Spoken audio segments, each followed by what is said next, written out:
Friends, welcome to origins ई शाला। और आज के इस वीडियो में हम लोग चैप्टर 2 का एक बहुत ही इंपॉर्टेंट टॉपिक देखेंगे that is related to our last video lecture 4th। वो वहाँ पे हमने देखा था कि टाइमिंग साइकिल क्या होती है, मशीन साइकिल क्या होती है, हमारा इंस्ट्रक्शन साइकिल क्या होता है, हमने डेफिनेशंस देखे थे। अब ये जब साइकिल्स हम पढ़ते हैं तो इनका जो डायग्रामेटिक रिप्रेजेंटेशन होता है दैट इज रियली इंपॉर्टेंट। तो हमारे पास जो साइकिल्स होती है तो very first is very important one, that is opcode fetch cycle, then is memory read and memory write cycle, and then IO read and IO write cycle। तो हम लोग ये सारे ही साइकिल्स को थोड़ा डिटेल में समझेंगे, क्योंकि जब भी हमें कोई इंस्ट्रक्शंस का साइकिल बनाने कहा जाता है तो हमें इन सब का नॉलेज होना बहुत इंपॉर्टेंट है। क्योंकि कोई भी इंस्ट्रक्शन का साइकिल या तो अकेला ऑपकोड फेच होता है या तो it is a combination of opcode fetch plus memory read memory write और IO रीड IO राइट। तो कुछ भी कॉम्बिनेशन बन सकता है, but the important point is opcode fetch cycle her instruction में होती है। यानी अगर आप ऑपकोड फेच की बात करेंगे, इट इज लाइक अगर आपको कुछ भी नहीं पता है और किसी ने बोला टाइमिंग डायग्राम बनाओ किसी इंस्ट्रक्शन के लिए, तो अगर आपको ऑपकोड फेच भी बनाना आता है तो आप लोग रेस्ट ऑफ साइकिल्स बना तो सकते ही हो, प्लस अगर कुछ भी नहीं आ रहा आपने ऑपकोड फेच बनाया है तो थोड़े बहुत मार्क्स तो मिल ही जाते हैं, ऑब्वियसली ये हो जाता है। तो हम लोग सबसे पहले जो ऑपकोड फेच साइकिल है वो समझ लेते हैं। तो ऑपकोड फेच साइकिल का जो बेसिक डायग्राम है, जैसे कि आप यहाँ देख सकते हैं, यहाँ पे अगर आप ध्यान से नोटिस करेंगे ऑपकोड फेच जो है, यहाँ पे हमारे पास इसके अंदर इन ऑल 4 टी स्टेट्स है। तो यहाँ पे आप देख सकते हैं T1, T2, T3 and T4। तो जो ऑपकोड फेच साइकिल है जितने भी इंस्ट्रक्शंस के लिए बनेगा वो कॉमन होता है, बस अंदर के एड्रेस वगैरह लिखने में चेंज होता है। अदरवाइज साइकिल जो है ये स्टैंडर्ड साइकिल है। अगर कोई भी इंस्ट्रक्शन के लिए आप ऑपकोड फेच बना रहे एग्जैक्टली यही साइकिल होगी। चेंज कहाँ आएगा कि आप कहाँ से या तो एड्रेस ले रहे हैं या आपको ऑपकोड फेच क्या है यानी ऑपकोड क्या है, अदरवाइज बाकी सब चीजें एग्जैक्टली सेम रहेगी। तो ये समझना बहुत जरूरी है। इसी के साथ इसे इंपॉर्टेंटली ज्यादा देखने का या इसे ज्यादा समझने का दूसरा रीजन ये है कि जो हमारी मेमोरी रीड या memory write, IO read IO right, जो बाकी के 4 साइकिल्स है वो इसी का बोलते हैं थोड़ा सा मॉडिफाइड कार्बन कॉपी है। तो इसमें अगर आपने अच्छे से समझ लिया कि ऑपकोड फेच साइकिल कैसे काम करता है तो आपको बाकी के जो रेस्ट ऑफ द साइकिल्स है वो भी काफी अच्छे से समझ आ जाते हैं और उनका वर्किंग भी पता चल जाता है। तो हम लोग इसे ही सबसे पहले डिटेल में देखेंगे। तो ये जो ऑपकोड फेच साइकिल लिया है तो सबसे पहले मैं बता देती हूँ, ये मैंने लिया है मूव CA के लिए। ये यानी ये जो इंस्ट्रक्शन है इसका ये ऑपकोड फेच साइकिल है और इसका ऑपकोड होता है 4F। तो आई होप आपने जो आगे के वीडियो से इस चैप्टर के वो तो देखे ही होंगे। वहां पे हमने एक जगह पे ऐसे भी देखा है कि ऑपकोड फॉर्मेट, आई थिंक, जहां पे हम लोग निकालते हैं कि ऑपकोड फॉर्मेट जो हमारा ऑपकोड है वो बनता कैसे है, यानी उसकी नंबरिंग कैसी होती है। तो ये उसी का एक एग्जांपल है कि 4F क्या है, it is an opcode for move CA। क्योंकि मूव CA इज ए मेमनिक, यानी ये तो सिर्फ लिखने का नाम है असेंबली लैंग्वेज में, क्योंकि हम लोग इंसान नंबर याद नहीं कर सकते। अब यहाँ पे ये इंस्ट्रक्शन करता क्या है, अगर किसी को नहीं पता है तो मैं बेसिक बता देती हूँ। This instruction copies the data of register A, यानी जो हमारा एक्यूमुलेटर है उसका जो भी डेटा है उसे कॉपी करेगा। यहाँ पे मूव का मतलब कॉपी होता है। It is not exactly move as we do in computer जहां से एक जगह से डेटा गायब हो जाता है, but it copies the data, यानी दोनों ही रजिस्टर्स में एग्जैक्टली सेम डेटा रहेगा।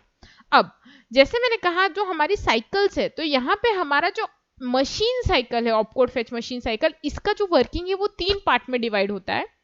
First is fetch, decode and then execute. यानी कोई भी अगर आप कोई डेटा भी लेके आ रहे हैं या कोई आप ऑपकोड लेके आ रहे हैं, अगर कोई भी दुनिया के कोई भी प्रोसेसर में वो डेटा अंदर जा रहा है तो उसका वर्किंग 3 ही पार्ट्स में होता है, and that is fetch, decode, execute.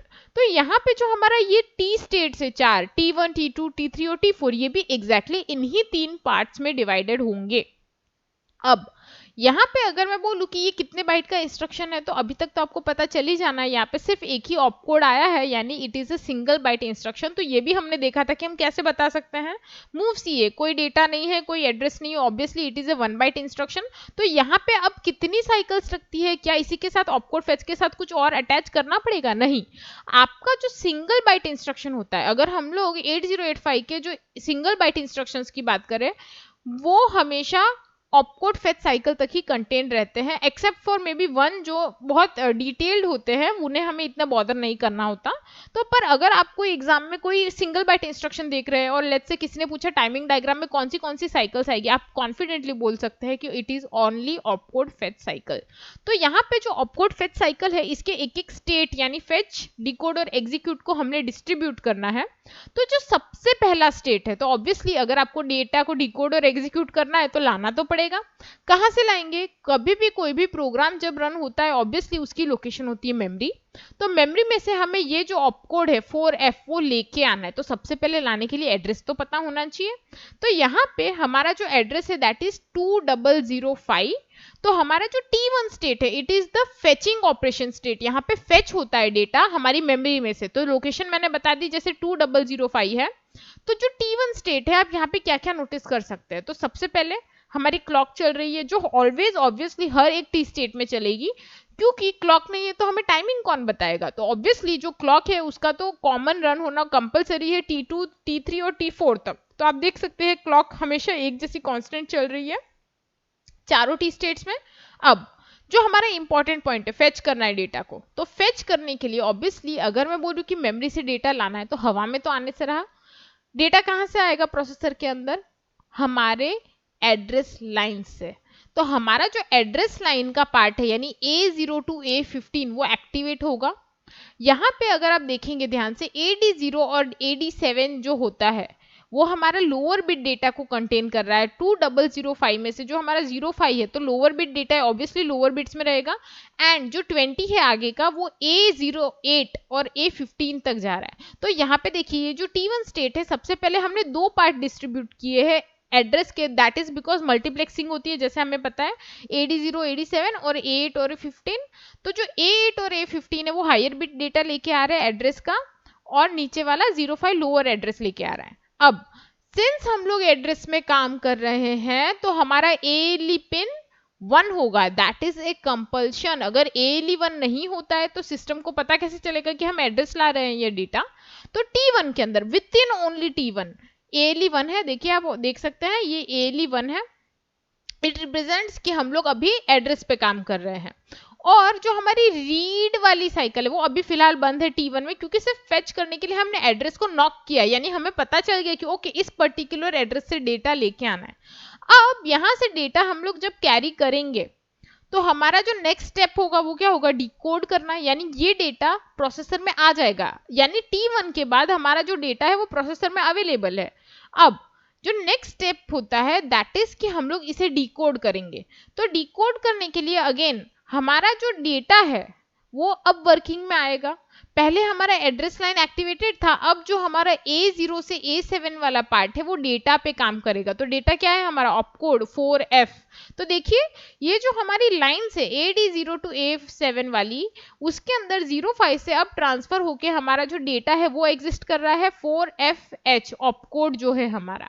अब वो आ गया है, मतलब इस पर्टिकुलर पार्ट में ये डेटा लेगा, इसे कन्वर्ट करेगा बाइनरी में, प्रोसेसर को देगा, so that processor can know कि ये पर्टिकुलर बाइनरी नंबर क्या काम करने वाला है। तो ऑब्वियसली इस पार्ट में क्या होगा? प्रोसेसर को पता चलता है ओके ये मूव CA का ऑपकोड है।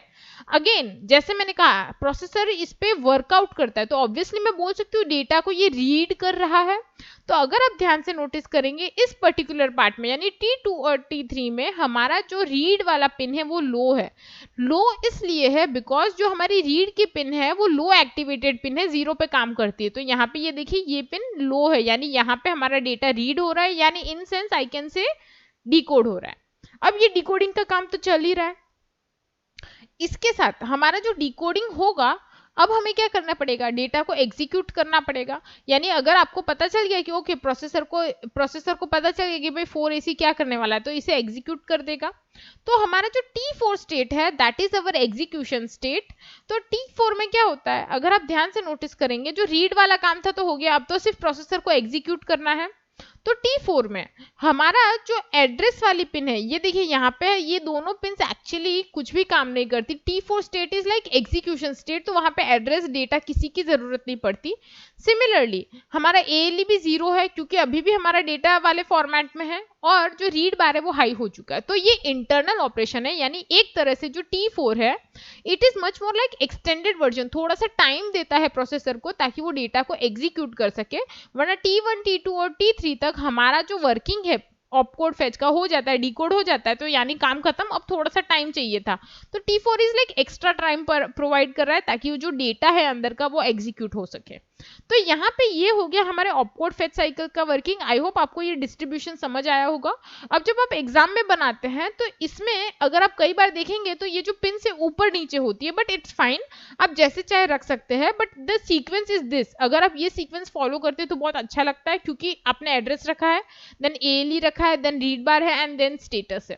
तो यहाँ पे अगेन मैं आपको बता दूं, जो फर्स्ट स्टेट है दैट इज ऑपकोड फेच। तो हमारा जो एड्रेस है 2005, वहां से हमारा ऑपकोड आने वाला है, तो यहाँ पे फेचिंग होगा जहाँ पे ALE 1 रहेगा, बिकॉज एड्रेस की बात कर रहे हैं। देन T2 और T3 में यहाँ पे डिकोडिंग ऑपरेशन होता है। यहाँ पे हमारा डेटा प्रोसेसर में आ चुका है, यानी ऑपकोड प्रोसेसर में आ गया है, and then it will be decoded, यानी प्रोसेसर उसका मतलब निकालेगा या इंटरप्रेट करेगा कि इस पर्टिकुलर डेटा है, ऑपकोड है, करता क्या है वो वाला। इस टाइम पे इसे रीड होता है, तो आप देख सकते हैं रीड पिन लो है बिकॉज यहाँ पे एक्टिवेट होती है read pin, and then finally हमारा डेटा एग्जीक्यूट होता है। और आपको यहाँ पे जो चीज सब में कॉमन बनानी है वो दो चीजें हैं।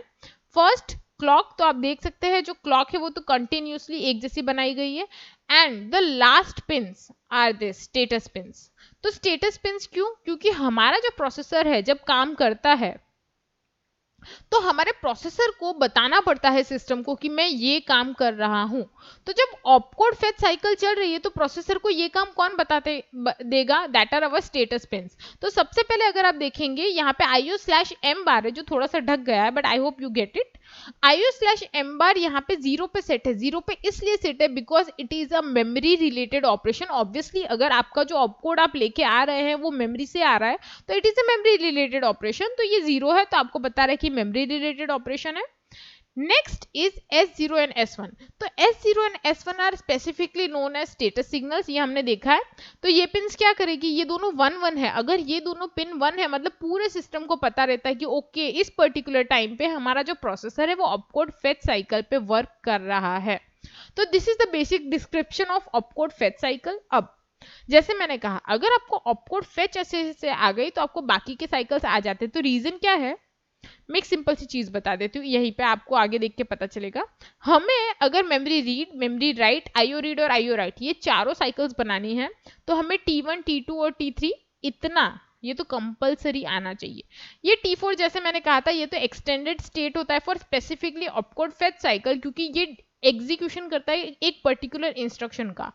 पर जब हम रीड करते हैं डेटा या फिर आप राइट करते हैं डेटा, तब इंस्ट्रक्शन का डिकोडिंग के बाद क्या होता है? काम खत्म हो जाता है, क्योंकि एग्जीक्यूट नहीं करना होता ना प्लस माइनस कुछ भी, उसका सिर्फ काम है, उसके ऊपर काम होगा। तो इस वजह से जो हमारे memory read, memory write, IO read और IO राइट साइकिल्स होते हैं उसमें सिर्फ 3 स्टेट्स होंगे। तो अब मैं आपको थोड़ा सा वर्जन बताती हूँ तो आपको एकदम अच्छे से क्लियर हो जाएगा। अगर आपने ऑपकोड फेच अच्छे से देख लिया है तो एक बार जरूर वीडियो को या तो 2 मिनट के लिए पॉज कर दीजिए and then try to draw it up, क्योंकि अगर आपको ये नहीं आया तो आपको बाकी के साइकिल्स ऑब्वियसली नहीं आने वाले, और अगर ये आ गया तो आप बिना देखे दूसरी साइकिल्स भी बना सकते हैं। आपको सिर्फ बेसिक सा डिफरेंस देखना होगा। तो आई वुड सजेस्ट कि अगर आप ये वीडियो देख रहे हैं थोड़ा सा रोक दीजिए, एक पेपर लीजिए और रफ एक ड्राइंग बना लीजिए फटाफट से। तो आई होप आप लोग ने ये ड्राइंग बना के देखी होगी कि ऑपकोड फेच साइकिल आपसे अब बनता है कि नहीं। अब हम लोग जो बाकी के 4 साइकिल्स है उस पर हम लोग ध्यान देते हैं। तो यहाँ पे हम जो फर्स्ट देखने वाले हैं that is memory read and memory write cycle. तो यहाँ पे जैसे मैंने कहा कि हमें लास्ट वाले से कंपेयर कर लेना है, तो आपको काफी अच्छा आइडिया मिल जाता है कि ये साइकिल्स में आखिर चेंज क्या हो रहा है। तो देखिए एग्जैक्टली अगर आप ध्यान से, अगर जैसे मैंने कहा आपको ऑपकोड फेच साइकिल अच्छे से आता है तो आप लोग एग्जैक्टली देख के बोल देंगे अरे ये तो बहुत सेम सा है। तो ऑब्वियसली यहाँ पे कॉमन क्या क्या है मैं बता देती हूँ। क्लॉक सब में सेम है। सबसे पहली चीज जैसे मैंने कहा था यहाँ पे 3 ही T स्टेट्स होते हैं। तो मेमोरी रीड हो गया, ऑपकोड राइट लिखा है, memory write, both are same. तो ये दोनों ही साइकिल्स में 3 स्टेट्स होते हैं। तो सबसे पहले तो ये चीज, अब क्लॉक ऑपकोड फेच में भी क्लॉक होती है, इनमें भी क्लॉक है, ऑब्वियसली ये तो हर एक साइकिल में होगी, क्लॉक कॉमन है। Next address AD0 to AD7, A8 to A15। तो आप लोग जो डेटा लाएंगे उसका जो भी एड्रेस होगा वो यहाँ पे एग्जैक्टली उसी तरह से आ जाता है। तो आप देख सकते हैं डिस्ट्रीब्यूशन भी वैसा ही है कि जब हमारा T1 होता है तो यहाँ पे हमारा एड्रेस होगा, एंड देन यहाँ पे हमारा जो T2 और T3 स्टेट है यहाँ पे डेटा आ जाएगा, और एड्रेस वाला जो अपर बिट्स है यानी A8 टू A15 वो तो कंसिस्टेंटली एड्रेस मोड में होता है। इसी के साथ जो हमारी ALE की पिन है वो T1 स्टेट में 1 होती है, जैसे ऑपकोड फेच में एग्जैक्टली थी, और बाकी में 0 हो जाएगी। That is also common between both the diagrams, आप देख सकते हैं ध्यान से। हमारा जो स्टेट है, जैसे मैंने कहा मेमोरी रीड या मेमोरी राइट, ये बताने के लिए हमें स्टेटस सिग्नल्स लगते हैं। तो मेमोरी स्टेट है तो ये जो IO/M बार है वो तो 0 ही रहेगा, तो देख सकते हैं आप दोनों ही पिंस में 0 है। जो इंपॉर्टेंट है that is to notice S1 and S0। तो यहाँ पे देखिए S1 और S0 1 0 है और यहाँ पे 0 1 है।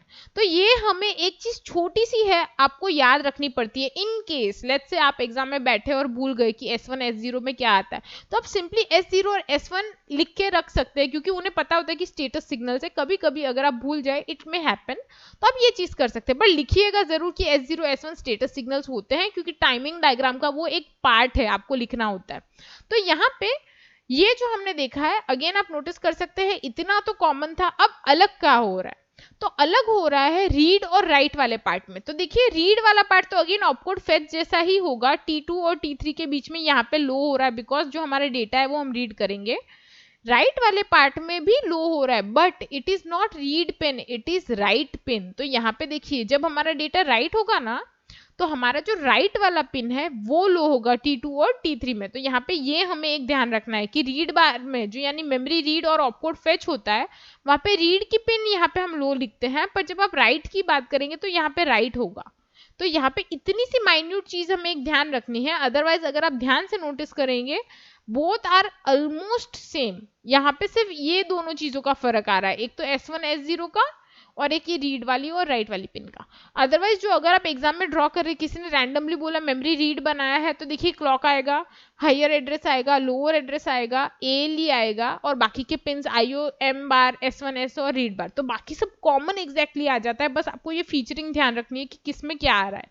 रीड बार में ऑब्वियसली नाम से भी आप याद रख सकते हैं कि रीड बार में रीड आएगा और राइट बार में राइट, और IO/M बार में यहाँ पे ये चेंज जो हमें देखना है। अब यहाँ पे एक जो सवाल है मुझे काफी बार होता था, तो मैं आपको एक उसको बारे में बता देती हूँ। यहाँ पे अगर आप लोग ड्रॉ कर रहे हैं तो देखिए ALE और रीड बार, ये तो हमने एक सिंगल लाइन ड्रॉ की है, सिर्फ एक सिंगल लाइन सिग्नल बताने के लिए। तो ऐसा क्यों कि हमने A8 और A15 या AD0 और AD15 में ये बंच लाइंस ड्रॉ की है, ऐसे ग्रुप बना के। काफी बार एग्जाम में होता है ना, एक लाइन बना के आ जाते हैं, फिर बोलते हैं अरे ये रॉन्ग हो गया। तो ये जो बंच है दैट इज बिकॉज हमें कोई सिंगल पिन की बात नहीं कर रहे, it is a group of pins. 8 pin का ग्रुप बनता है ना, इसलिए हम लोग इसे से ब्लॉक ड्रॉ करते हैं। तो ये हमें ध्यान रखना है कि हमें एक एग्जाम में भी अगर आप बना रहे हैं या किसी को एक्सप्लेन कर रहे हैं, तो ये हमने एज ए ग्रुप लिया है, यानी ये एक नहीं, ये कम से कम 8 पिंस रिप्रेजेंट कर रहा है। तो how can you draw a single line for that, इसलिए हम लोग एक बंच बताते हैं ताकि सारी पिंस 1 है या लो है हमें बताना है। तो वो एक नंबरिंग है, तो एक तरह से हम लोग इसे बंच बता के बता रहे हैं कि यहाँ पे हमारा जो भी एड्रेस है वो एक्टिवेट होगा। ये हो गई मेमोरी रीड और मेमोरी राइट साइकिल। अब जरा अगर आप लोग देख रहे हैं तो अगर मैं आपसे पूछूं IO रीड और IO राइट के बारे में बताइए, वहां पे अगर मैं आपको बोलूं कि इसमें से क्या क्या चीजें कॉमन मिलेगी, आपको थोड़ा सा खुद से सोचना है कि एग्जैक्टली यही साइकिल आएगी वहां पे, और होगा चेंज तो क्या क्या चेंज होगा। तो अगर आप वो सोच के खुद से ड्रॉ करना चाहे तो पहले ड्रॉ कीजिएगा एंड देन आगे वीडियो कंटिन्यू कीजिएगा। It will be a great exercise for you to try up. तो वीडियो को अगर आप पॉज कर लेंगे और ट्राई करेंगे तो अगेन आपकी हेल्प हो जाएगी, एंड अगेन एग्जाम के लिए आपको वापस देखना नहीं पड़ेगा, आपको एक ही बार में याद हो जाएगा। अब हम लोग देखते हैं IO रीड और IO राइट साइकिल। तो अगेन ये भी उनके जुड़वा भाई है, कुछ अलग नहीं होता, बस 2-3 नाम चेंज हो जाते हैं। तो ये देखिए सबसे पहले IO राइट साइकिल है, एंड देन यहाँ पे हमारी जो रीड साइकिल है वो है। तो अगेन यहाँ पे आप नोटिस करेंगे हमारे पास क्या क्या चीजें हैं। सबसे पहले टी स्टेट्स 3 है, T1 T2 T3, दोनों में ही आप देख सकते हैं T1 T2 T3, T1 T2 T3। तो IO रीड और IO राइट पे भी 3 ही टी स्टेट्स होते हैं। क्लॉक सब में कॉमन जा रही है, देख सकते हैं आप लोग नीचे से ऊपर T1 T2 T3 T1 T2 T3, तो क्लॉक सब में होती है। A to A15 अगेन यहाँ पे हमारा एड्रेस कैरी करेगा।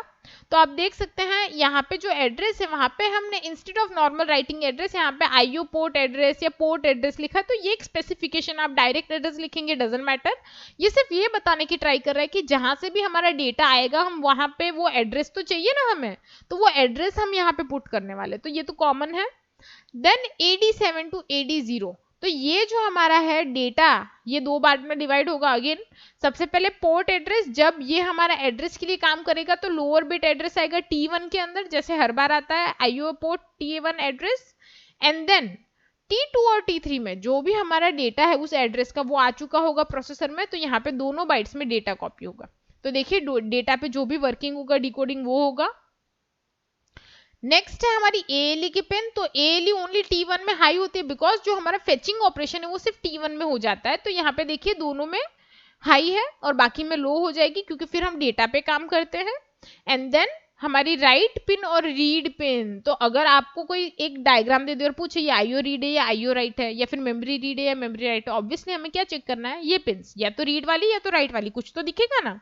तो देखिए ये अगर मुझे कोई देख के बोलता है ये कौन सी पिन है या कौन सा साइकिल है, आप ऑब्वियसली बता सकते हैं it is a IO right cycle because यहाँ पे राइट की पिन है ऑब्वियसली। तो यहाँ पे देखिए ये जो राइट की पिन है वो T2 और T3 में लो हो रही है, जैसे हमने मेमोरी में भी देखा था वहां पे भी T2 T3 में ही लो हो रही थी।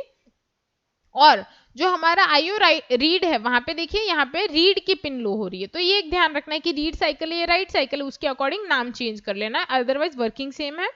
And then last but not the least जो हमारे स्टेटस सिग्नल्स होते हैं, तो यहाँ पे स्टेटस सिग्नल आप देख सकते हैं IO/M बार जो है वहां पे 1 है बिकॉज ये IO पोर्ट ऑपरेशन है नॉट मेमोरी, तो मेमोरी के लिए ये पिन 0 होती है पर IO पोर्ट के लिए 1 होती है, तो दोनों ही जगह पे आप देख सकते हैं ये पिन 1 है। एंड लास्ट स्टेटस सिग्नल्स, तो जैसे मैंने कहा अगर आपको याद है तो बहुत अच्छी बात है कि राइट के लिए 0 1 और रीड के लिए 1 0 होता है, अगर नहीं याद है इट्स जस्ट दैट आप लिख दीजिए कि S0 S1, तो उन्हें पता रहता है कि स्टेटस सिग्नल्स की बात कर रहे हैं। तो this was about all the timing instruction cycles and machine cycle. I would say machine cycles first, क्योंकि इंस्ट्रक्शन साइकिल सिर्फ ऑपकोड फेच अकेला बना सकता है, बाकी सब जितने भी साइकिल्स है अगर आपको इंस्ट्रक्शन रन कर रहे हैं और बोले कि सिर्फ मेमोरी रीड होगा क्या चलेगा, क्या नहीं चलेगा, ऑपकोड फेच तो कंपलसरी होगा। हाँ कई बार ऐसे होता है कि opcode fetch plus memory read के सर्टेन साइकिल्स, मेमोरी राइट के सर्टेन साइकिल्स या IO रीड के सर्टेन साइकिल्स होते हैं, बट दैट डिपेंड्स कि हमारा इंस्ट्रक्शन कितना बड़ा है या किस तरह से काम कर रहा है, तो वो आपको डिटेल में जानने की जरूरत नहीं है फिलहाल, आपको बेसिक साइकिल्स पता है, that is good enough for at least this chapter. तो आई होप आपको ये सारे साइकिल्स अच्छे से समझ आ गए होंगे, इनका वर्किंग समझ आ गया होगा। अगर आपको फिर भी लगता है कि कोई डाउट है you can let me know in the comment section. And thank you for watching this video. अगर आप 8085 से रिलेटेड और भी वीडियोस देखना चाहते हैं you can subscribe my channel, तो फटाफट से सब्सक्राइब बटन दबा दीजिएगा। एंड अगर आपको 8085 से रिलेटेड बुक्स या ये PPT जो मैंने यहाँ पे बनाई है आपको डाउनलोड करनी है, यूज करनी है कहीं पे अगर प्रेजेंटेशन देने के लिए अच्छी, you can feel free to visit our blog. अगर आपको डायरेक्टली लिंक चाहिए तो आप डिस्क्रिप्शन में देख लीजिए, ब्लॉग की लिंक है, वहां से आपको PPT मिल जाएगी, तो अगर आप कोई प्रेजेंटेशन दे रहे हैं it will be helpful. I hope आपको ये वीडियो अच्छा लगा है, तो अगर अच्छा लग गया है तो नीचे लाइक का बटन होगा उसे क्लिक कर दीजिए, और अगर लगता है कि कोई क्लासमेट्स को हेल्प हो जाएगी please don't forget to share it. Till then bye bye, I will see you in the next video.